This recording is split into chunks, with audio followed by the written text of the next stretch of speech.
I have a massive disdain, hatred, a pure vitriol, seething contempt for people who drive drunk. It just is what it is.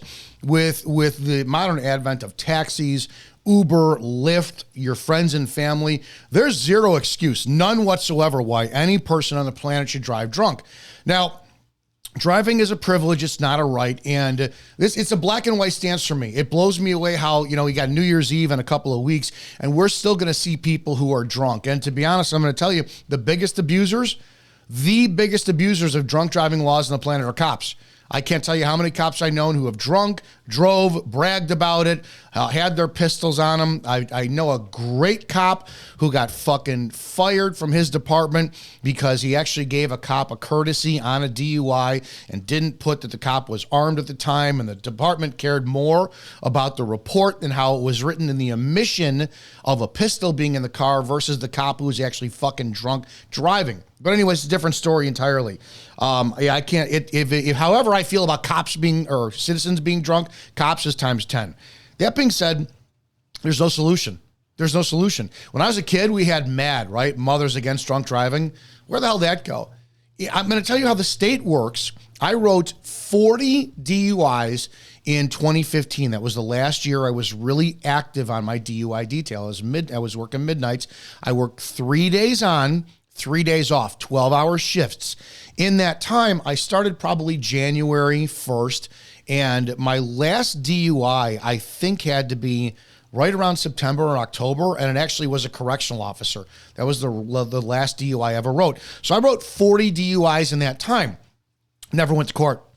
I never went to court for a single DUI. None. They were always either pled down to reckless driving or there was there's some type of plea deal. I remember the state's attorney calling me and saying, "Hey, you got this one guy." I arrested a guy who was at a T intersection on our Haynesville Road, getting ready to pull out. I don't know which direction he was going to go on Haynesville, but he was in a pickup truck. And as I pulled up, I got out of my car. I looked. He was sleeping in the car. The car was in gear, and his foot was on the brake. Passed out. It was a caller, passerby or walker, and their dog who called this in. I arrested the guy. He was revoked. The DUI I wrote him was his 6th DUI.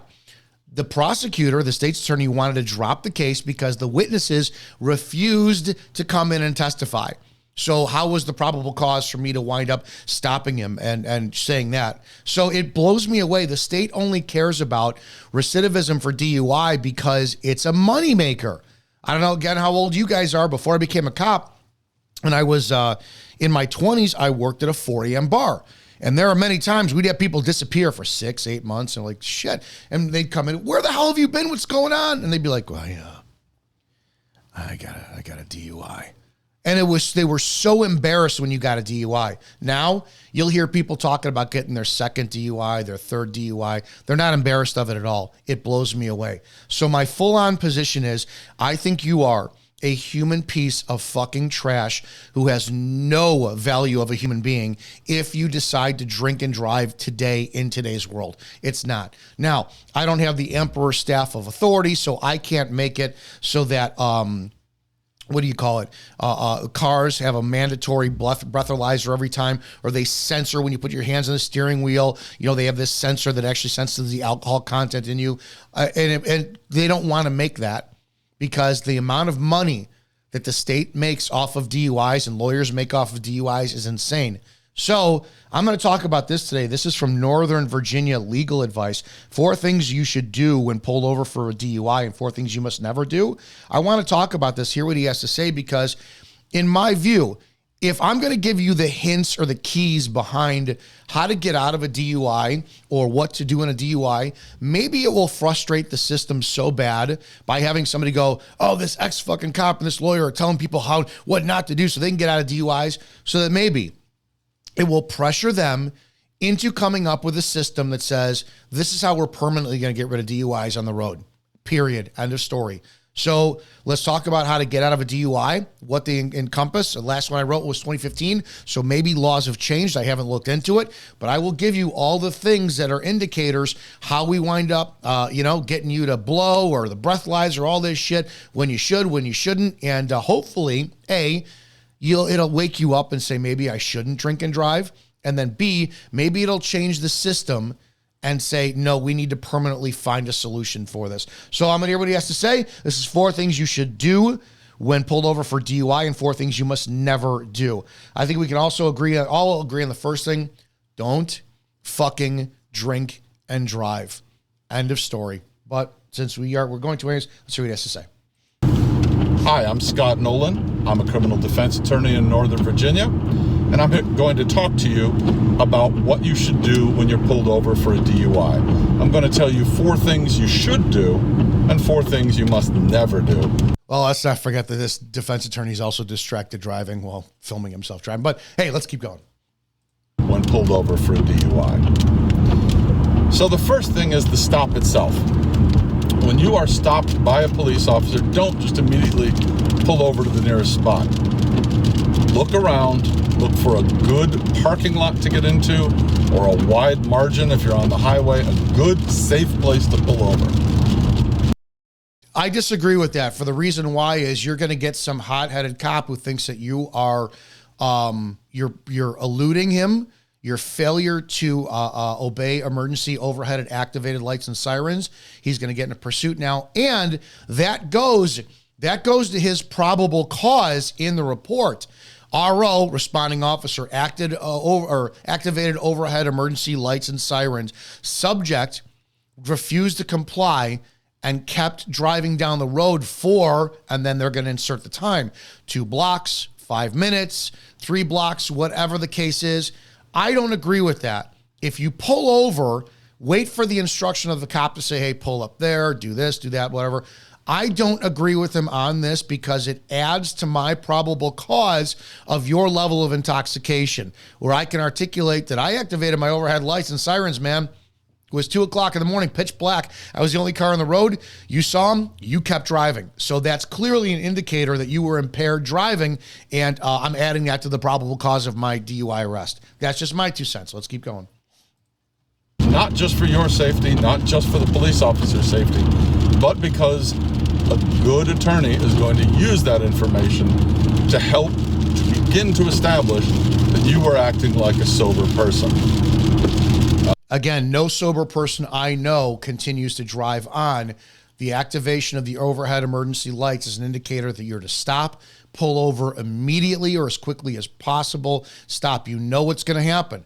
This attorney is giving you bad advice. He's telling you flat out, you know the egos of these cops on the road. They're going to walk up to you and then, license and insurance, please. Or how many times have we seen just recently, what was in Arkansas, of the female cop who activated her overhead lights and sirens, and the guy didn't pull over for 60 seconds, and it wound up leading to a 6-minute fight and her shooting him in the head because his music was too loud in the car and he just didn't hear the lights or hear the sirens or see the lights. So I disagree with this. I think it amps up police officers, plus it adds to their probable cause that you're not obeying, which could be indicative of you being impaired. Officer, when you turned on your signals, did my client pull over at a safe location? Did my client drive safely? Did she park where a good driver would park? No, your client, when I activated my overhead lights and sirens, your client refused to comply to my lawful commands of the indication that the lights and sirens were an indicator to immediately stop. She kept driving on and refused to pull over. So I just don't agree with him. All of those things go to help establish that you were not intoxicated. So the next thing is stay in the car. It is astonishing how many people decide to get out of the car and either go confront the officer, don't do that, or just talk to the officer outside the car. Don't know why, don't know what they're thinking. It's a terrible idea. Rational people, good drivers, don't do that. Stay in your car, the officer feels safer, and you're going to have a better evening. I agree with that. Mike Brown, a very good friend of mine who's probably one of the most phenomenal former police officers and the single most brilliant mind when it comes down to firearms training. He has a system. Pull over, dome lights on, turn your hands, palm up, put the backs of your hands on the steering wheel like this. I think it's a great tactic because here, it's whatever. You can't see what's in your hands. I don't care if you're gripping the steering wheel. Mike puts them up like this on the steering wheel so that the cop just sees this when he comes up. There you go. The window. You can crack the window down a little bit. There's no law that says you have to lower it all the way down. What we're looking for when we come up to you is we're looking for immediate observations of impairment, right? Do I see you kind of doing this in the car? Am I smelling the odor of alcoholic beverage on your breath? Because alcohol doesn't have a smell, you can't say that I smelled alcohol in the driver. But the flavor or the distilled process of these things, like gin, rum, tequila, those have distinctive flavor. Those are alcoholic beverages. So as saying alcohol, I smell in the driver, that's a generic statement that isn't true. I'm looking for your eyes. Are they red? Are they glassy? Are they bloodshot? Are the pupils dilated? I'm not going to shine my eyes in your light. I'm just going to spill a little bit of light on your lap so that I could see whether or not you're, where, if you have any weapons. But at the same time, too, I'm letting that cascade of my light go up on your eyes to see how they're reacting. So I don't have that direct light in you. So, and I also want to see, are your clothes disheveled? Do you have vomit on you from throwing up or anything? There's a lot of things I'm looking at indication-wise. You could choose whether or not you open up the window a crack or all the way, but that's going to lead to Pennsylvania MIM versus MIMS being put in there. The cop's going to find a reason for officer safety. And at that point, it doesn't have to be officer safety either, right? They're doing a DUI detail. What could they say? Well, I observed the driver to be impaired. Then they're going to insert their impairment. You didn't pull over right away, right? Like he said, pull over in a parking lot when you're safe. Well, you didn't pull over as per the request of the officer's lights being demanded. So now all of a sudden, he's not sure whether or not you're safe. And then could be a level of impairment where he sees you, teeter or whatever. It's going to be get out of the car right away. So there's the fulfillment of the Pennsylvania versus MIM standard to get you out of the car. So you could choose to crack it all the way or roll it all the way down. Either way, if you've been drinking and driving, you're fucked anyways. So it's your choice. Third, be polite. Officers have a hard job, no reason to be rude to them. I do not mean that you should do everything they want you to do. You absolutely shouldn't. But almost the very first thing I ask an officer before we ever get to a trial is, was my client polite to you? Because if the answer is yes, the chance that my negotiation with the prosecution is going to go well is much, much higher.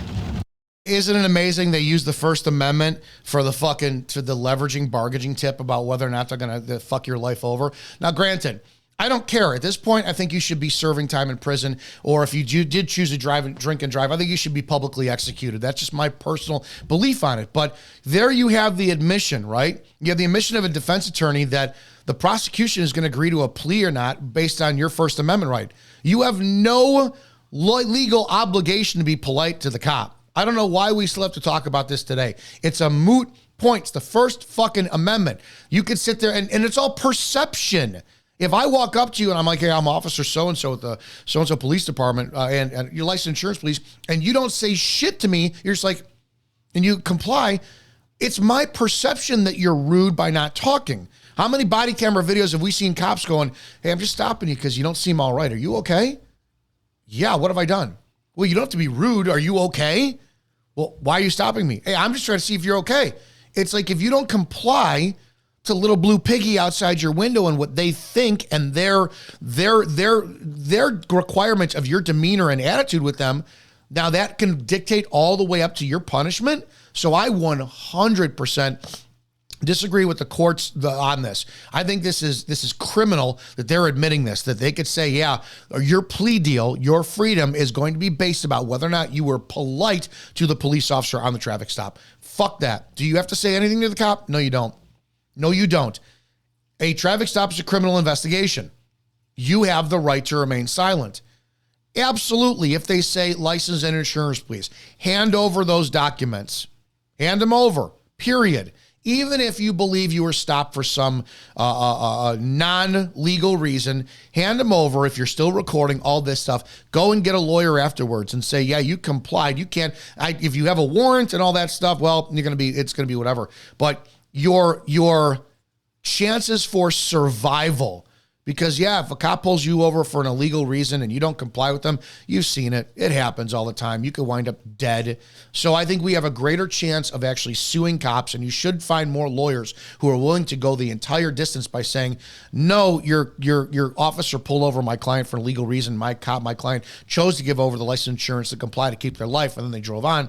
So that's another sticky situation we have to get into. But if you're pulled over for a lawful reason, which you're not going to get in a pissing match with the cop. Don't do what'd you pull me over for? I'll tell you have to give me your license. What'd you pull me over for? I'll tell you to give me your license. You've seen it with Fridays with Frank. There's a lot of cops out there with that shitty attitude. They don't care what you fucking think, and they're not going to answer your questions, and they don't have to. They don't have to. License insurance, please. What'd you pull me over for? License and insurance, please. I'm not going to debate with you on a traffic stop. If I am vehemently into the mode of doing my job, it's how are you? I'm Officer Izzo with the so-and-so police department. Do you have your license insurance on you by chance? I said that all the time as polite as possible. What'd you pull me over for? For me, it costs nothing. Hey, listen, you were speeding. I just got to check you out, get you on your way. That was my thing. If it was for crossing over in DUI or whatnot, and I felt like being short with the circumstance, hey, you know what? License insurance, please. I asked you to give me that. It's ask, tell, make. And that's all the choice of the driver leading up to whether or not they're ripped out of the car. Sadly, that's the way it is until things wind up changing. But comply to the level of what you feel comfortable with. And if you don't feel like complying, guess what? If it's your life that's bleeding out in the street because you refuse to comply with lawful orders, well, then that's a risk you decided to take in fucking life. And I can't side with you on that one. If the person was a jerk to the police officer, that's going to be a very tough day for you. Okay, so then there you have it. You have a criminal defense attorney flat out telling you don't have freedom of speech.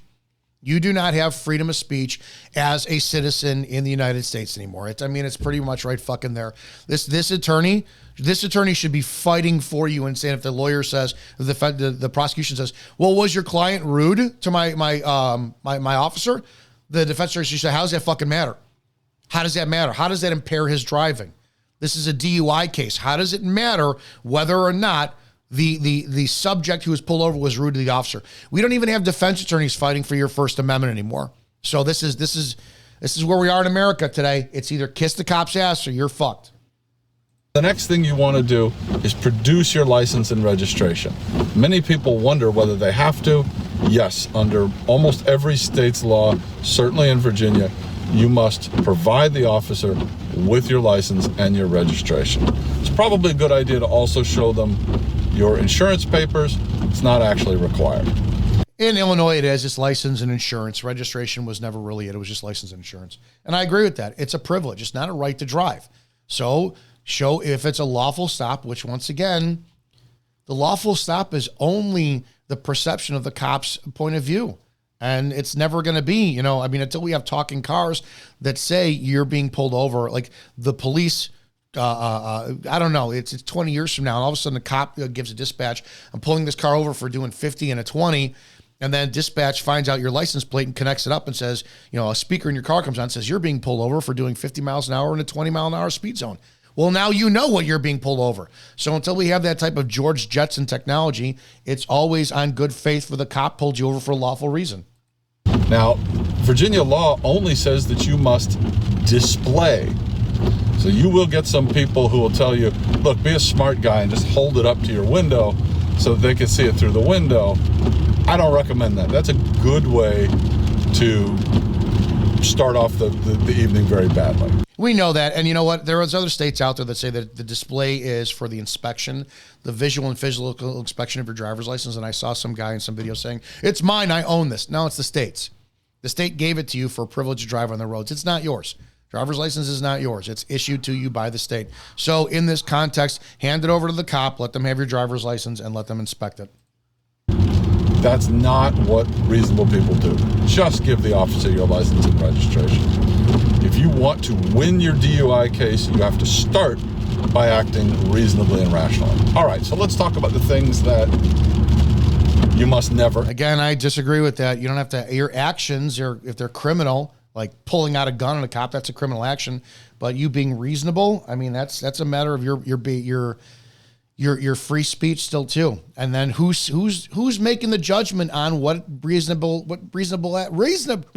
is, right? If a guy says, hey, officer, man, fuck you, man, it's awesome to see you. and you're joking around with the cop, well, that goes in the report. Subject told me to fuck you, officer.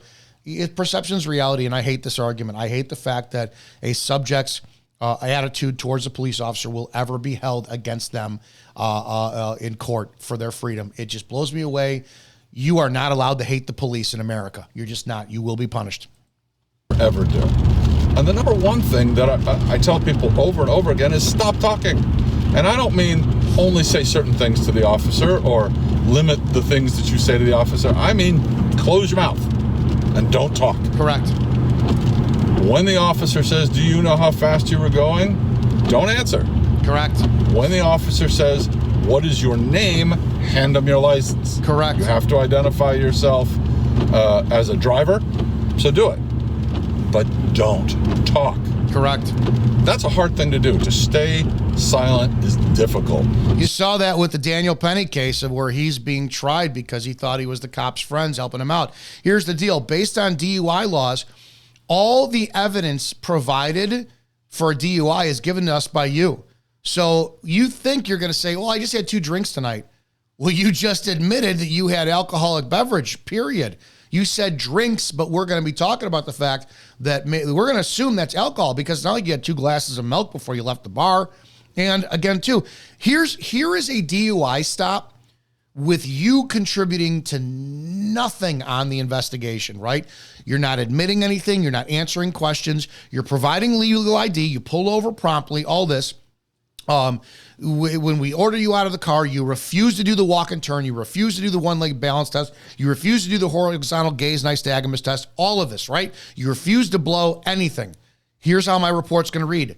On December 7, 2024 at X amount of hours, RO observed the vehicle 123-456 driving on Main Street, crossing over the double yellow line, and then pulled over. Boom. There's my PC to stop you.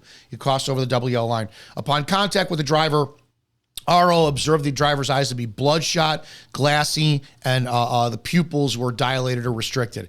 RO observed a strong odor of alcoholic beverage coming from the inside of the vehicle, and the driver was the only occupant of that vehicle. RO observed the driver to have severe loss of balance, disheveled clothes, dried vomit on the clothing, all the PC that I'm going to visually be able to see. Upon exiting the vehicle, RO observed the driver to have a loss of balance. RO went to administer on breathalyzer on street, portable PBT. Driver refused. Driver refused to do walk and turn, horizontal gaze nystagmus. Driver refused to do any of the required field testing. RO took him into custody. RO brought him back to the police department. RO started this 20-minute observation period at X amount of time, ended it, read Miranda warnings, read warning to motorists, and still after all that information, driver refused to submit the breathalyzer test. RO wrote a driver DUI ticket, was 8.1 or whatever, or 8.2. There's only one ticket because there's not going to be the registered breath on there. And RO issued him the PC ticket of crossing over the double line ticket. So when it goes to court, the only information you have is they crossed over the double yellow line. They refused all testing. So officer, are you a medical professional? No. So are you certain that my driver's breath had alcoholic beverage on him? How can you test that? How do you know that my driver's loss of balance wasn't to them not sleeping that day? How do you know that the vomit on their clothes wasn't from having bad fish at the fish fry?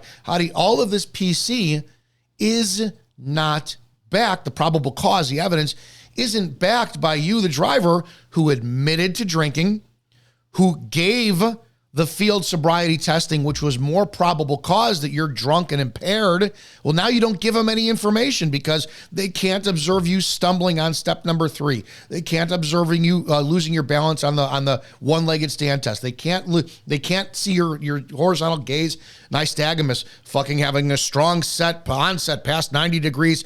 They have no evidence. So what is the conviction on? You will get arrested. You will lose your license for the state, 3 months, 6 months, according to whatever state is, but you will not get convicted on it because they have no evidence for it. So again, and I'm not telling you to do this for the sake of trying to beat a DUI.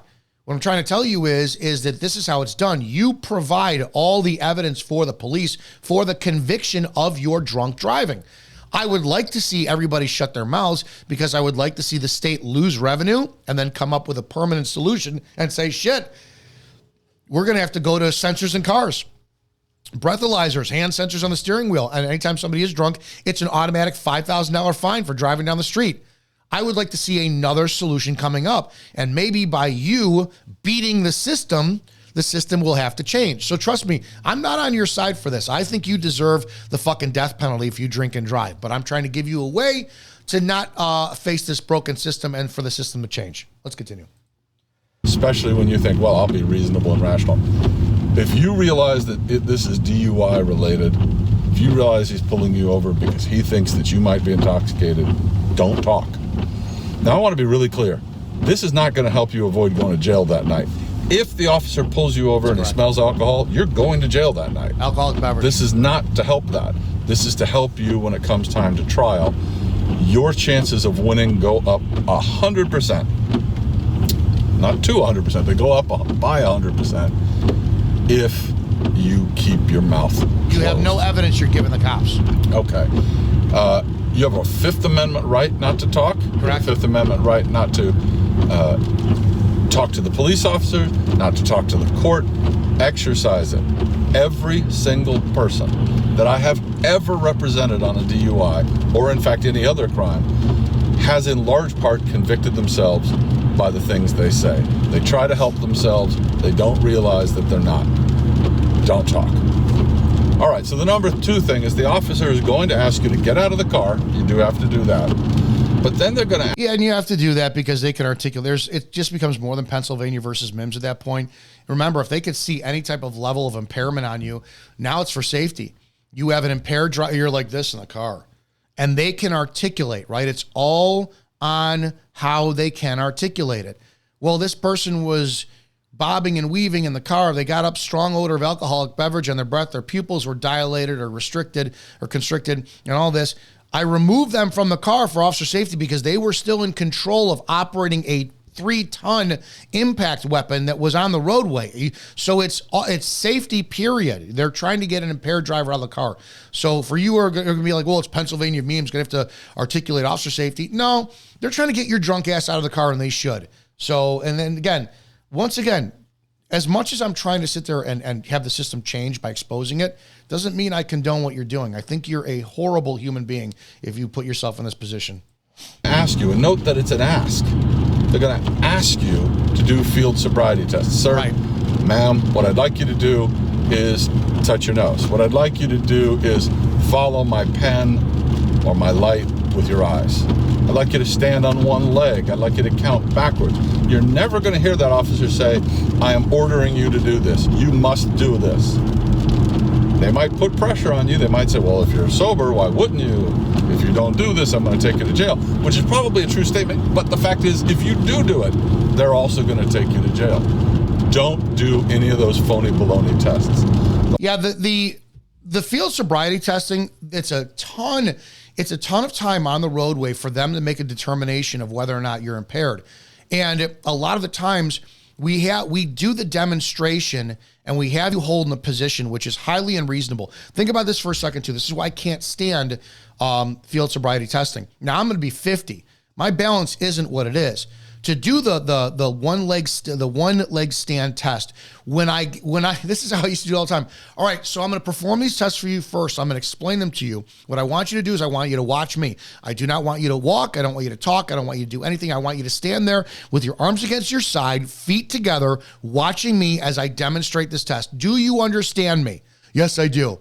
So now it's 2:00 in the morning. It's a Midwest state. It's freezing out. You're driving home in a t-shirt and jeans. I've got you outside of the road. You're taking away your base of balance by putting both of your feet together outside on a road, which could be gravel, have a slight pitch, fucking whatever it is, icy, wet. Your hands are at your side. So again, you're automatically teetering. I don't care if you've got the best balance on the planet. When you take your stable base of a wide shoulder length stance and you put it together, now it's like taking all the legs of a table, putting together and expecting to have balance. Even a sober person would have loss of balance. The way to beat this test is you wind up when you pick your leg up off the ground, it's got to be 6 inches up off the ground with your heel. You actually want to sink on your back leg and sit, and that will actually take your center of gravity down and actually activate your muscles from cushioning your balance. But even when you're giving, as I'm giving the instructions, I'm watching you. All right, so you're going to sit there and be pointing it down, 1001, 1002, 1003, and I'm watching to see as RO gave instructions, subject stepped offline, subject lost their balance. You're giving me all the information possible to convict you for a DUI. And that also, in the walk and turn test, this one always killed me. Yeah, I want you to walk a straight line. But as I'm giving you, here's the instructions again. Okay, so what I want you to do is, I want you to put your left foot on first and your right foot in front of your left foot. You're going to touch your right heel to your left toe, hands together, and I want you to hold that position while I'm giving you instructions. Do you understand? Yes, I do. So now you're asking somebody to take their feet from this to go to this, to now this, and stand like this while you're giving the duration of a fucking explanation how they're supposed to walk? And it's an unclear test. You're going to walk 9 steps. On your 9th step, you are going to turn in a circle. You're not going to pick up your left foot, and you're going to pivot on your left foot as you make that turn to then continue that down another 9 steps. Who the fuck understands that? And then as you're walking it, you're tired, you're nervous, the elements outside, and you got, oh shit, how many steps am I supposed to take? 8 or 9? And then I'm supposed to pivot. And any one of those deviations that I tell you, how many of you get instructions how to do something when you're sober in the middle of the day and you're clear-minded and you're like, wait a second, what'd you just tell me to do? But we expect people at night being pulled over under a high stress condition with cops to just sit there and go, oh yeah, I know this. But again, I'm watching you. During the instructions, did you lose balance? During the walk and turn, did you step 8 steps, 9 steps, or 10 steps? Oh, you only stepped 8 steps. So now that's probable cause. You picked up your left foot as you pivoted around it and you walked past 12 steps. It just blows me away. So the tests, even if you're sober and you've never practiced them, you are going to have a problem with the field sobriety tests. You simply are. The only one you can't fake is the horizontal gaze nystagmus test, and it's your head is straight forward. You look at an object that's probably about this far away from your face, and you can't turn your head, and you're supposed to track the objects, a finger or a pen, and the cop will go 1, 2, 3, and then hold it past your eyes, because what they're looking for is the involuntary flutter of your eye, the nystagmus. A flutter as you go. There's no smooth pursuit of your eye tracking as it's following the object.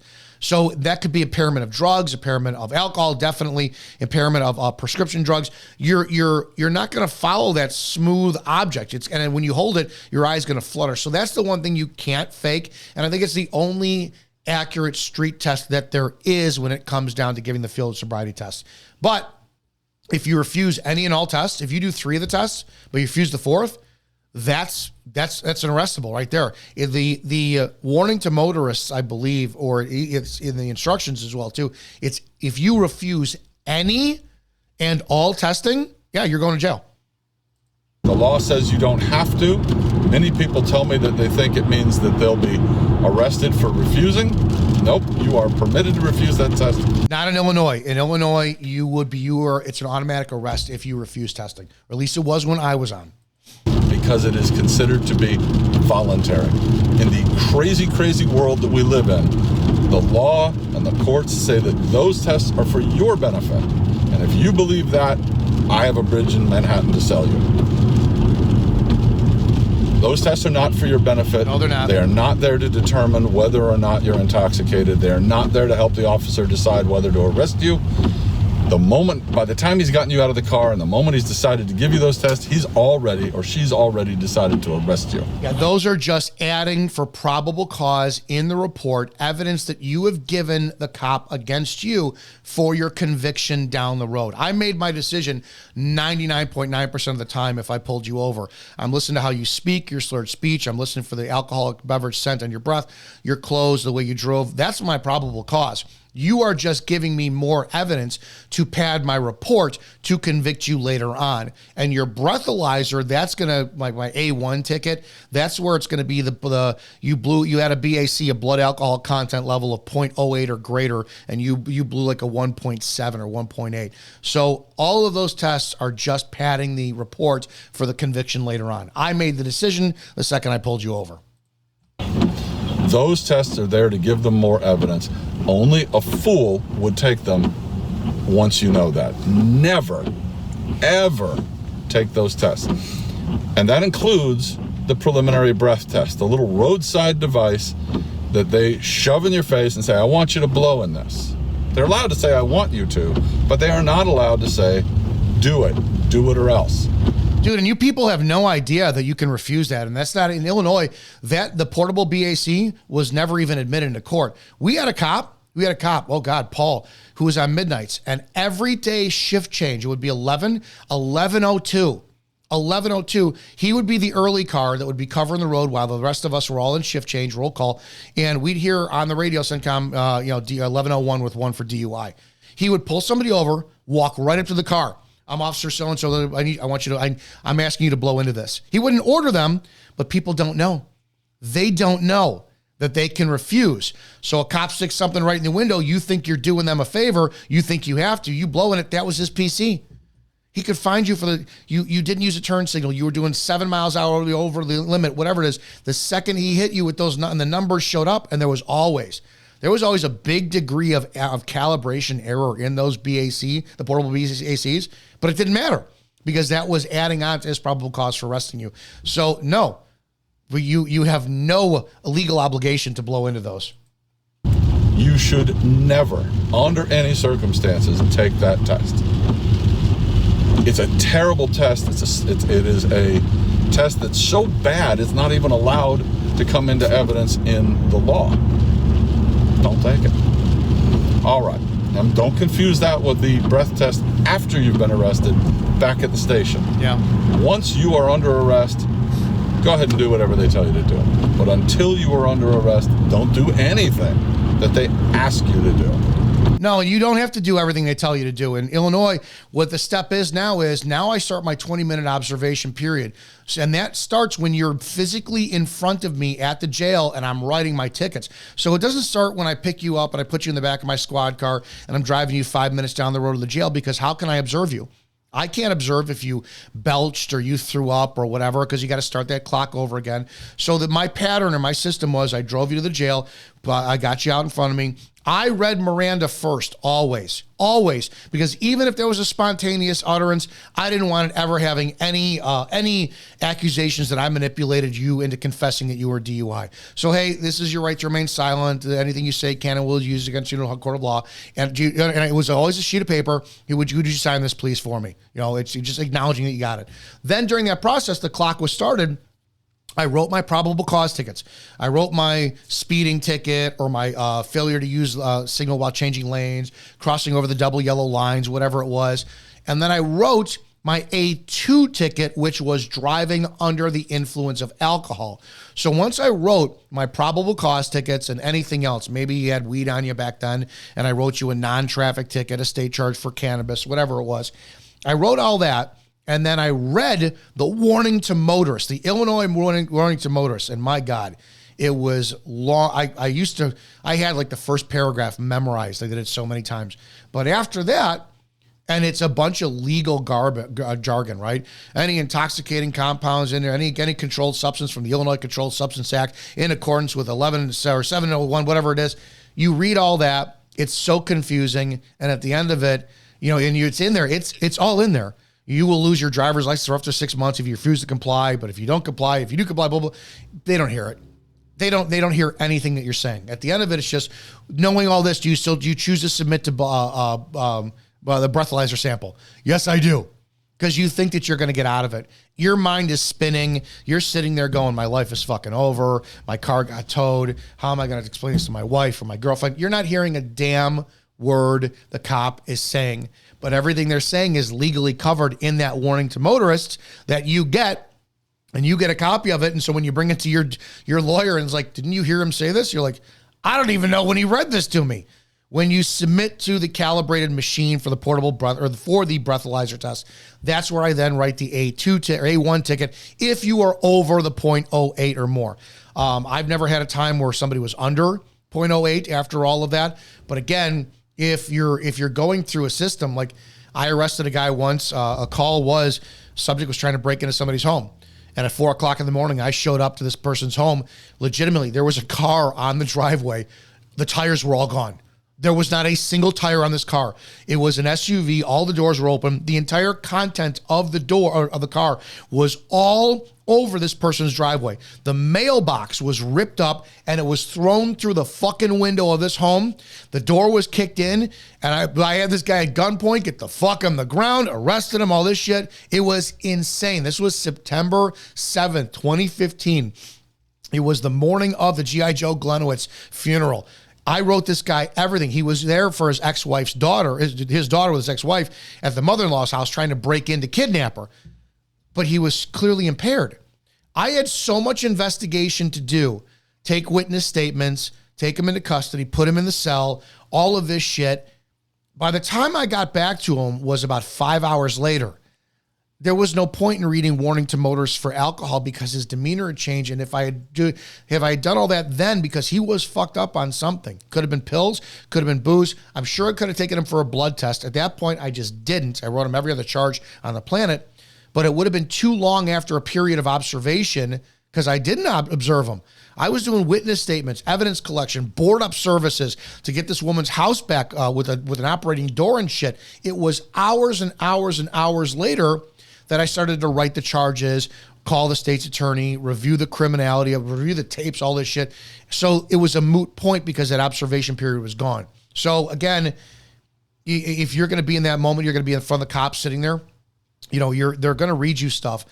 You still can refuse. You do not have to take the breathalyzer test, urine or blood. But the charge is going to go up. Meaning if you comply, and you want to roll the dice, maybe you lose your license for 3 months, I think it was. But if you refuse, you automatically lose it for 6 months. And that's where you hope to get a good lawyer on things.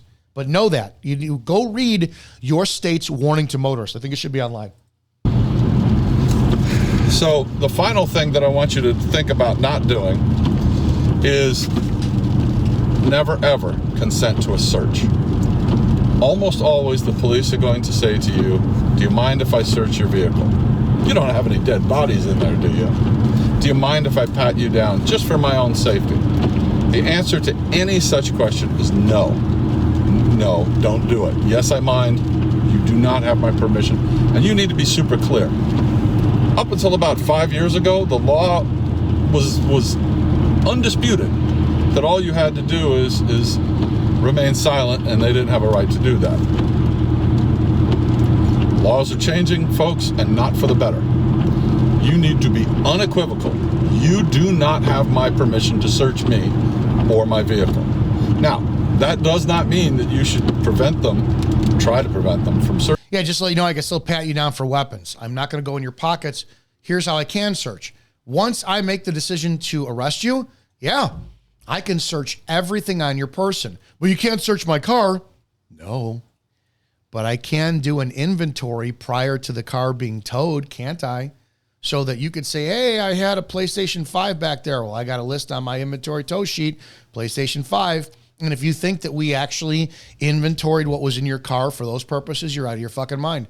We searched the vehicle prior to a tow for inventory purposes was what we lawfully were allowed to do. But we were looking for illegal contraband. We were looking for drugs. We were looking for shit that you didn't want us to find 100%. So yeah, you can say, no, I don't want to all you want. We still have a lawful way to do it. Searching you or the vehicle because they're gonna. But do not give them your permission. That will allow your attorney to argue that it was a violation of your Fourth Amendment rights. Never consent to a search. All right, well, I hope that these hints helped you out. If you have any questions for me, I'd be very happy to answer them. My phone number will be in the comments below, so please give me a buzz if you need any help. All right, I agree with almost 90% of what he says. And this is Northern Virginia Legal Advice is the YouTube channel. The The video for this is 4 things you should do when pulled over for a DUI, and there it is. Remember, all the evidence you give a cop for a DUI is what you do, but ultimately, don't fucking drink and drive. It's as simple as that. Personally, I chose to do this video and give you the insights because I'd like to see you beat the system so the system has changed. Because I think that we have far too many scumbag, subhuman beings who have no fucking reason to live on this planet when you have the easiest choice on the planet, which is don't drink, don't drive, don't kill some other family on the fucking road when you knew it was wrong. And again, cops are the biggest DUI offenders on the planet. I used to work at bars that were very fucking cop heavy. Every single one of them drunk, every single one of them armed, every single one of them fucking drove, and they saw no problem with it whatsoever. I've talked about it. Talked about a recent retired chief of police for in Illinois, Lakemore, Illinois, George Manis, who I pulled over for DUI in 2001 when he got his promotion for the Lake County Sheriff's Department to sergeant. I pulled him over. He was drunker than shit after his celebratory party. Nothing ever happened to him. The man made it all the way up to chief of police for Lakemore, Illinois. So cops are protected more than anybody else. So to be honest, I'd love to see the system beat. I'd love to see cars have mandatory detections for alcohol, and I'd love to see this fucking thing end once and for all. Bottom line, just don't drink and drive. You're a human piece of shit if you do.